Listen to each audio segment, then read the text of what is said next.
அஸ்ஸலாமு அலைக்கும் வரஹ்மத்துல்லாஹி தஆலா வபரகாத்துஹு. அன் அனஸ் பின் மாலிக் ரலியல்லாஹு அன்ஹு அன் நபி ஸல்லல்லாஹு அலைஹி வஸல்லம் قال ثلاث من كن فيه وجد بهن حلاوة الإيمان أن يكون الله ورسوله أحب إليه مما سواهما إلى آخر الحديث. அன்னலம் பெருமானா ரசூலே கரீம் ஸல்லல்லாஹு அலைஹி வஸல்லம் அவர்கள் அருளியதாக அனஸ் பின் மாலிக் சஹாபி ரலியல்லாஹு அன்ஹு அவர்கள் அறிவிப்பு செய்கிறார். 3 பண்புகள் ஒரு மனிதனிடத்தில் இருக்குமானால் ஈமானுடைய சுவையை மதுரத்தை அவர் பெற்றுக்கொள்வார். ஒவ்வொரு மனிதனிடத்திலே 3 பண்புகள் இருக்க வேண்டும். முதலாம் பண்பு, அல்லாஹ் ரசூல் அவருக்கு மிகவும் பிரியமுள்ளவராக இருக்க வேண்டும் மற்ற எல்லாவற்றையும் விட. இரண்டாம் பண்பு, ஒருவர் ஒரு மனிதரை நேசிக்கிறார் என்றால் அல்லாஹ் ஒருவனுக்காகவே நேசிக்க வேண்டும். மூன்றாம் பண்பு, அல்லாஹ் ஒருவரை குஃப்ரிலிருந்து காப்பாற்றியதற்கு பின்னாலே மறுபடியும் குஃப்ருக்கு செல்வதை வெறுப்பவராக இருக்க வேண்டும். நரகில் அல்லது நரக நெருப்பில் அல்லது பொதுவாக நெருப்பில் வீசப்படுவதை வெறுப்பது போன்று வெறுக்க வேண்டும். இந்த 3 பண்புகள் யாரிடத்தில் இருக்கிறதோ அவர் ஈமானுடைய மதுரத்தை, ஈமானுடைய இனிமையை பெற்றுக்கொள்வார் என்று நபிகள் நாயகம் ஸல்லல்லாஹு அலைஹி வஸல்லம் அவர்கள் நமக்கு எடுத்துரைக்கிறார். முதலாம் பண்பு மிக முக்கியமான ஒரு விஷயம். அல்லாஹுடைய நேசம் நமக்கு அதிகம் இருக்க வேண்டும். அதே போன்று அல்லாஹுடைய திருத்தூதருடைய நேசமும் அதிகம் இருக்க வேண்டும். அளப்பெரிய முறையில் இருக்க வேண்டும். அளவிலா அன்பு கொண்டவர்களாக நாம் இருக்க வேண்டும். வல்லதீன ஆமனு அஷத்து ஹுப்பன் லில்லாஹ், ஈமான் கொண்டவர்கள் அல்லாஹுவை மிகவும் அதிகப்படியான முறையில் நேசிப்பார்கள் என்று அல்லாஹ் குர்ஆன் ஷரீஃபிலே கூறுகிறான். நாமெல்லாம் மூமின்கள். எனவே நாம் நம்முடைய மனைவி மக்கள், நம்முடைய சொத்து சுகங்கள், நம்மிடத்தில் இருக்கக்கூடிய செல்வம் செல்வாக்கு இவற்றை நாம் பிரியப்படுவதை விட அதிகம் நாம் அல்லாஹுவை பிரியப்பட வேண்டும். அதே போன்று அல்லாஹுடைய திருத்தூதரையும் பிரியப்பட வேண்டும். இந்த பிரியம் இருக்குமானால் மீதம் உண்டான அந்த 2 பண்புகள் நம்மிடத்தில் வந்துவிடும். நாம் யாரையும் நேசித்தால் அல்லாஹுக்காகவே நேசிப்போம். அதே போல் நம்முடைய ஈமானிலே எந்த வகையிலும் குஃப்ரு கலக்காமல் நாம் பார்த்துக்கொள்வோம். நெருப்பிலே வீசப்படுவதை நாம் எப்படி வெறுப்போமோ அதே போல் நம்முடைய ஈமானிலே எந்த வகையிலும் குஃப்ருடைய சாய்கள் கூட வந்து விடாமல் நாம் பார்த்து கொள்வோம். அதை நாம் வெறுப்போம். எனவே அல்லாஹ் ரசூலுடைய நேசம் நமக்கு அதிகமாக இருக்க வேண்டும். அப்படி இருக்கிற போது நமக்கு கிடைக்கிற பலன் என்னவென்று கேட்டால், மறுமை நாளிலே நாம் அல்லாஹுடைய திருத்தூதரோடு இறை தூதர்களோடு சுவனபதியில் இருப்பதற்கு வாய்ப்பு இருக்கிறது. அது மிகப்பெரிய பாக்கியம். அல்லாஹ் ரசூலை நேசிப்பதன் மூலமாக நமக்கு கிடைக்கிற பாக்கியம் என்னவென்று கேட்டால், நாம் எல்லோருமே எப்படிப்பட்ட ஒரு வாழ்க்கை வாழ்ந்து கொண்டிருக்கிறோம் என்றால், நம்முடைய இலக்கு சுவனமாக இருக்க வேண்டும், நரகத்திலிருந்து தப்பிப்பதாக இருக்க வேண்டும். அப்படி சுவனமாக இருக்கிற போது அந்த சுவனத்தின் வாழ்க்கை சுகந்தமாக இருக்க வேண்டும். அங்கே நிறைய சுகந்தங்கள் இருந்த போதும் கூட அங்கே அன்னலாரோடு நாம் இணைந்திருப்பது, ஏனைய இறை தூதர்கள் இறைநேச செல்வர்களோடு நாம் இணைந்திருப்பது மிகப்பெரிய பாக்கியம் அல்லவா? பலமுறை நாம் கேள்விப்பட்ட ஒரு ஹதீஸ் தான். அதே அனஸ் ரலியல்லாஹு அன்ஹு அறிவிப்பு செய்கிறார்கள். ஒரு மனிதர் பெருமானார் ரசூலே கரீம் ஸல்லல்லாஹு அலைஹி வஸல்லத்திலே வந்து வினா தொடுக்கிறார், மத்தசா கியாம நாள் எப்போது? பெருமானார் ரசூலே கரீம் ஸல்லல்லாஹு அலைஹி வஸல்லம் அவர்கள் கேள்விக்கு கேள்வியாக கேட்டார்கள், கியாம நாளுக்காக நீ என்ன தயார் செய்திருக்கிறாய்? அப்போது அந்த நண்பர் பதில் சொன்னார்கள், ஒன்றும் நான் தயார் செய்யவில்லை, பெரிய அளவுக்கு நான் தயார் செய்யவில்லை, ஆனால் அல்லாஹ் ரசூலை நான் விரும்புகிறேன், நேசிக்கிறேன் என்று சொன்னார். பெரிய அளவுக்கு நான் அமல்கள் செய்யவில்லை, இபாதத்துகள் செய்யவில்லை, ஆனால் என்னுடைய இதயத்தின் அடித்தளத்திலே அல்லாஹுடைய திருத்தூதருடைய நேசம் அபரிமிதமாக இருக்கிறது.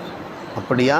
அந்த மாமன் அஹ்பப்த, யாரை நீ நேசிக்கிறாயோ அவரோடு நீ சுவனபதியிலே இருப்பாய். அந்த மாமன் அஹ்பப்த. அனஸ் ரலியல்லாஹு அன்ஹு அவர்கள் பெருமானார் ரசூலே கரீம் ஸல்லல்லாஹு அலைஹி வஸல்லம் இந்த பொன் வாக்கை கேட்ட மாத்திரத்தில் அவர்கள் சொல்லுகிறார்கள், ஃபமா ஃபரிஹனா பிஷையின் ஃபரஹனா பி கவுல் நபி ஸல்லல்லாஹு பெருமானார் இப்படி பதில் சொன்னார்களே, இந்த பதிலை கேட்டு நாம் ஆனந்தம் அடைந்தது போன்று எப்போதும் நான் ஆனந்தம் அடைந்ததே கிடையாது. அவ்வளோ பெரிய ஆனந்தமாக இருந்தது. அந்த மன் அஹ்பப்து என்று சொல்லிவிட்டார்கள். யாரை நீங்கள் நேசிக்கிறீர்களோ அவர்களோடு நீங்கள் இணைந்திருப்பீர்கள் என்று சொல்லிவிட்டார்கள். எவ்வளவு மகிழ்ச்சிக்குரிய ஒரு விஷயம். அப்படியானால் நான் நாயகத்தை மட்டுமா நேசிக்கிறேன்? அபூபக்கரை நேசிக்கிறேன், உமரை நான் நேசிக்கிறேன், உஸ்மானை நான் நேசிக்கிறேன், எல்லாரையும் நான் நேசிக்கிறேன். அப்படியானால் எல்லோரையும் நான் சுவனத்திலே நான் சந்திப்பேனா? எவ்வளோ பெரிய மகிழ்ச்சி! இந்த உலகத்தில் இவர்களோடு நாம் நேசம் பாராட்டுகிறோம், அன்பு பாராட்டுகிறோம், அளவலாவிக் கொண்டிருக்கிறோம். இதே பாக்கியம் சுவனத்திலும் கிடைக்கிறது என்றால் அந்த அளவுக்கு அவரிடத்தில் ஈமான் இருந்தது. அசைக்க முடியாத ஈமான் அனஸ் இப்னு மாலிக் ரலியல்லாஹு போன்றவரிடத்தில் இருந்தது. எனவே தான் நாம் என்ன செய்ய வேண்டியிருக்கிறது, புனிதமான இந்த ரபியுல் அவ்வல் மாதம் வருகிற போது என்றைக்கும் நாம் அல்லாஹ் ரசூலை நேசித்து கொண்டு தான் இருக்கிறோம். அந்த நேசம் பல்கி பெருக வேண்டும். அந்த நேசம் இருக்கிறது நம்மிடத்தில் மேலும் மேலும் நம்முடைய இதயத்தில் வேரூன்ற வேண்டும் என்பதற்காக வேண்டிய நாம் என்ன செய்கிறோம், இந்த மீலாத் மாதம் வருகிற போது பெருமானாரை பற்றி, அவருடைய வாழ்க்கை வரலாறை பற்றி, அவர்கள் நமக்கு வழங்கிய அந்த போதனைகளை பற்றி நாம் பேசுகிறோம். அது ஒரு முக்கியமான விஷயம் என்னவென்று கேட்டால், நாம் நாயகத்தை நேசிக்கிறோம், அது நம்முடைய மனசுக்குள்ளே இருக்கிறது.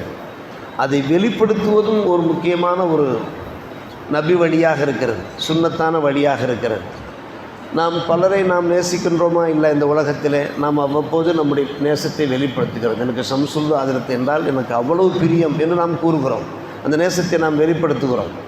அவர்கள் ஹயாத்தாக இருக்கிற போதும் கூட அவர்கள் மீது நாம் அன்பு பாராட்டினோம். இறந்த பின்பும் கூட அவர்கள் இறந்து 30 ஆண்டு 1988 வஃபாத்தானவர்களை பற்றி இன்றைக்கும் நாம் பேசிக்கொண்டிருக்கிறோம், அன்பு பாராட்டுகிறோம். நாம் அவர்கள் நமக்கு வழங்கிய அந்த போதனைகளை எல்லாம் நாம் நினைவு கூறுகிறோம் என்றால், உயிரோடு இருக்கிற போது நாம் அன்பு பாராட்டினோம், இறந்த பின்பும் அன்பு பாராட்டுகிறோம் என்றால், பெருமானார் ரசூலே கரீம் ஸல்லல்லாஹு அலைஹி அவர்கள் இப்போது நம்மிடத்தில் இல்லை. இல்லாவிட்டாலும் கூட நாம் அந்த அன்பை வெளிப்படுத்த வேண்டும். நம் பிரியமானவர்கள் மீது நம் அன்பை வெளிப்படுத்தும். அது ஒரு சுன்னத்தான வழியாக இருக்கிறது. பெருமானார் ரசூலே கரீம் ஸல்லல்லாஹு அலைஹி அவர்கள் ஒரு முறை சொன்னார்கள், இதா அஹப்ப அஹதுக்கும் ஆகாகும், உங்களில் ஒருவர் தம்முடைய சகோதரரை பிரியப்பட்டார் என்றால் பல் யூலிமுஹு அன்னஹு யுஹிப்புஹு, நான் உங்களை நேசிக்கிறேன் என்று அவரிடத்தில் தெரிவித்து விட வேண்டும் என்று கூறுகிறார். அவரிடத்தில் நாம் தெரிவிக்க வேண்டும் அல்லவா, நாம் பகிரங்கப்படுத்த வேண்டும் அல்லவா. இப்போது நம் மத்தியில் நம்முடைய கண்ணுக்கு முன்னாலே கண்மணி பெருமானார் ரசூலே கரீம் ஸல்லல்லாஹு அலைஹி வஸல்லம் அவர்கள் இல்லாவிட்டாலும் கூட அந்த முகப்பத்தை வெளிப்படுத்துவது, ஏலாம் செய்வது, அது ஒரு சுன்னத்தான வழியா இல்லையா? இது போன்ற ஹதீஸுகள் நிறைய இருக்கிறது அருமை சகோதரர்களே, பெரியவர்கள். அதே அனஸ் இப்னு மாலிக் ரலியல்லாஹு அறிவிப்பு, ஒரு மனிதர் பெருமானார் ரசூலே கரீம் ஸல்லல்லாஹு அலைஹி வஸல்லம் இருந்தார். ஃபமர்ரஜ் ரஜுலும் பிஹி, இன்னொரு மனிதர் அவரை கடந்து சென்றார். ஒருவர் பெருமானாரோடு அமர்ந்திருக்கிறார், இன்னொருவர் அவரை கடந்து செல்கிறார். கடந்து சென்றவர் சொன்னார், யார சொல்லா, தங்களோடு ஒரு மனிதர் அமர்ந்திருக்கிறாரே, அவர் மீது எனக்கு அதிகமாக அன்பு இருக்கிறது யார சொல்லலாம் என்று தனியாக நாயகத்தின் காதிலே விழுகிற அளவுக்கு சொன்னார். இப்போ மர்ற ரஜுலும்பி இப்போ கால யார சொல்லா இன்னி இல்லை உஹிப்பு ஹாதா, இவரை நான் பிரியப்படுகிறேன் என்று நபி அவர்கள் மெதுவாக கேட்டார். ஆலம் தொகு, அதை நீ தெரிவிச்சிட்டியா அவர்கிட்ட? அவர் நீ நேசிக்கிற, அல்லாவுக்காக நேசிக்கிறங்கிறத நீ தெரிவிச்சிட்டியா அவர்கிட்ட? தனியான முறையில் நீ சொன்னியா? இதுவரையும் சொல்லலை யார சொல்லலாம்.